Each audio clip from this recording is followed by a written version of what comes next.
Museum, we devote a lot of attention to Poe's classic poem, The Raven. In fact, we have Raven movie posters, Raven watercolors, Raven oil paintings. We have a whole room here devoted to Poe's most famous poem. In fact, the only poem that most people have actually read.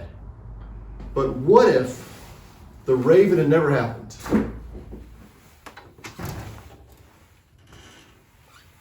So this is it. Well, it's not really it. This is only a cover for it. It's a little custom-made case.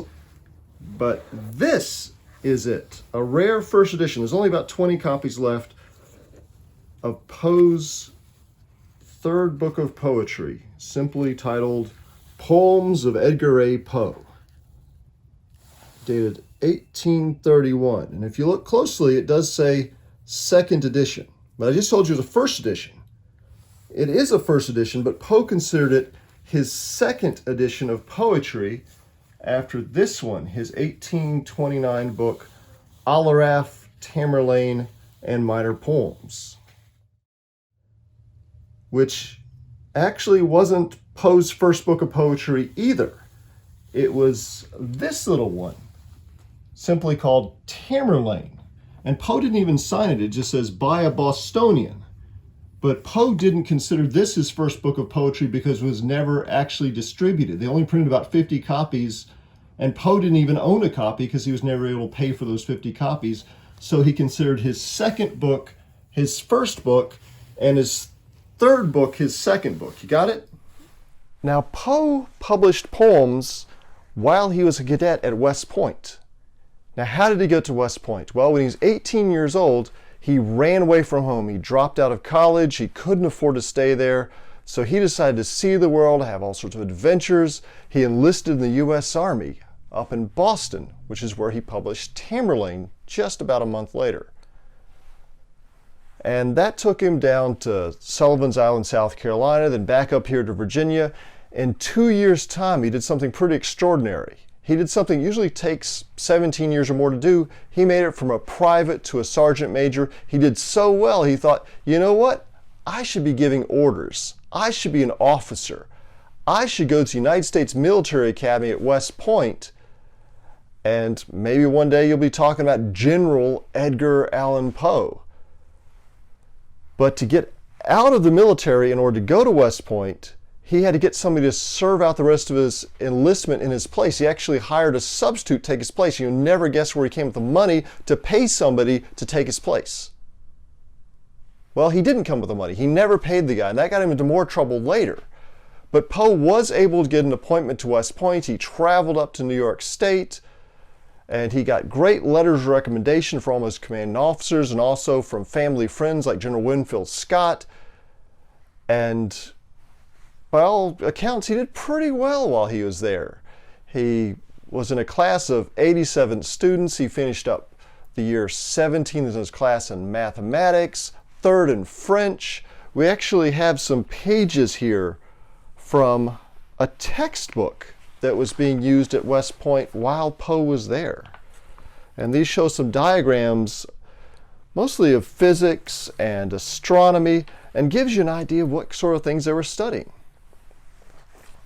In fact, here is a diagram of the solar system up till then. We don't have Pluto there yet.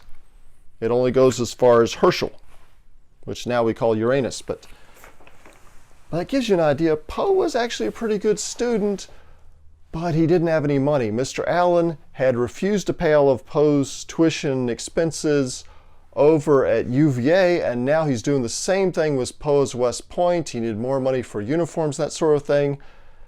And Poe wrote to Allen and says, I have to get out of here. And if you're not going to pay for me to get out, then I have to get kicked out. If you're not going to give me permission as my guardian, I'm getting myself deliberately kicked out. And that's what Poe did. He stopped showing to class. He stopped showing to drill. He pulled all sorts of pranks. He really hated it there. He couldn't stand the discipline at West Point, taking orders all the time. One of the rules was you couldn't even have a poem in your possession that was unrelated to your studies. So definitely not the place for a young poet. And about this same time, Poe got a letter from his substitute His name was Bully Graves, and Bully asked Poe, hey, you promised me $75 to take your place and serve out your enlistment for you. Where's my $75?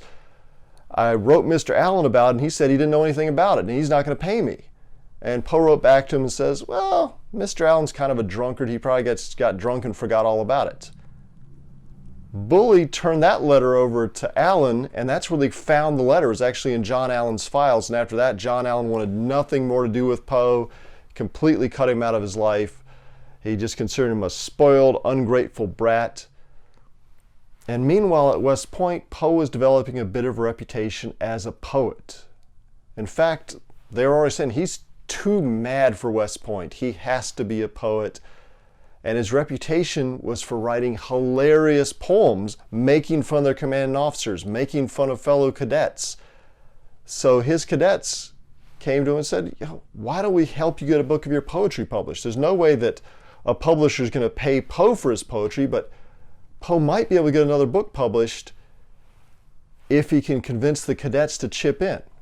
Poe's first 2 books have been a flop. Tamerlane, I mentioned, didn't sell.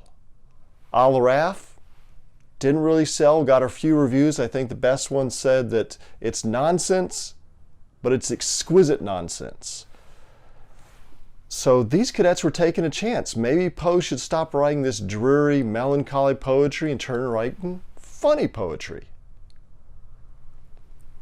And that's when the book came out. This was paid for by 131 of the 232 cadets at West Point. They chipped in about $1.25 each. That's a lot of money. You could buy copies of books back then for 10 or 15 cents, maybe 50 cents for a nice book.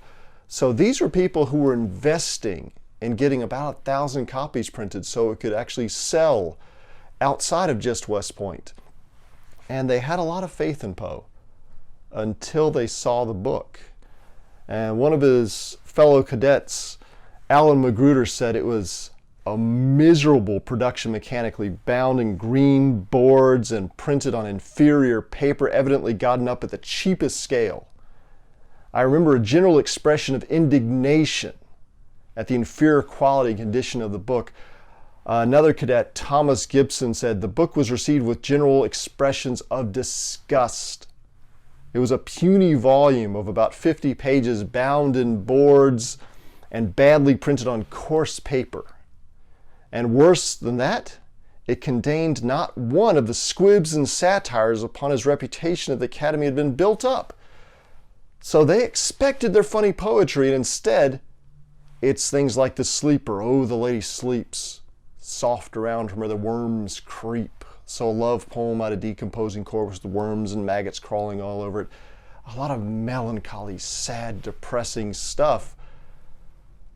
And they weren't having it. The cadets were probably going to give Poe a good beating. It said they threw most of their copies in the Hudson River just to get rid of them. And they turned their anger on Poe, but by this time, he'd already been kicked out. He was already in New York City, and he left West Point behind, so they couldn't do much more about it than just make fun of him. But a few of the cadets passed on their personal copies to their parents and said, here's a ridiculous book. You might have some fun at its expense, laughing at how idiotic this book is. In fact, when it hit the reviewers, the Morning Courier and New York Inquirer called this book sheer nonsense. They said it's pure poetry in one page, absurdity in the other. The New York Mirror said it was characterized by its general indefiniteness of ideas. It looks like a Sybil had just written on scraps of paper and scattered them to the wind. They thought this book was a mess and it didn't make any sense. That what are these ideas? And Poe said, well, that's kind of the point. In fact, if those critics had bothered to read the preface here, it would have told them. Poe's whole idea was that it's about indefinite sensations, that it's not about definite ideas that you can describe. This is about emotional content. A poem, in my opinion, is opposed to work of science for having its immediate object pleasure, not truth, to romance or fiction by having its object an indefinite instead of a definite pleasure. That, prose will describe something. This will evoke something. Poetry should evoke. Kind of like music. He says that, prose or romance, it presents perceptible images with definite, but poetry with indefinite sensations, to which end music is essential, since a comprehension of sweet sound is our most indefinite conception. Music, when combined with a pleasurable idea, is poetry. So that was Poe's idea, that he was creating this fusion of indefinite sensations, like music with ideas.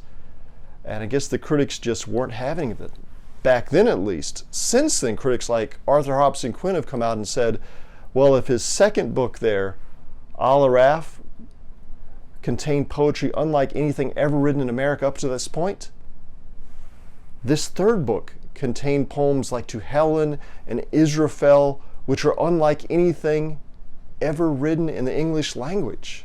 That Poe was already at the age of 22 doing something completely new.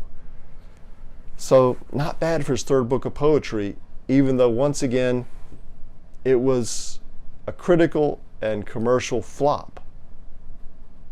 So it's surprising Poe kept going. And when we look closer at the book, we can see a little bit about his history. These are little book plates. And the first one you'll see says John Wooster Robertson. The John Robertson, he was a California book collector who actually ran a mental hospital in Livermore, California. And he decided at an early age to collect every one of Poe's works. The first editions, the first printings, whatever he could get his hands on. And Robertson had good timing, because within a decade, copies of this book, which was already considered very rare and valuable, were already going for over $4,000, $5,000. And this is 1920s money. So this was a huge chunk of change for this little edition that almost ended up floating down the Hudson River. Well, the good news is that Poe never gave up writing poetry, even to the end. And nearly a decade and a half later, he finally struck it big with the poem that made him a household name, The Raven, which first appeared in the February 1845 issue of the American Review, and soon thereafter in Poe's fourth and final book of poetry, The Raven and Other Poems. And this is what made him one of the world's best known and most beloved poets. So it's a good thing he didn't give up after that third book of poetry.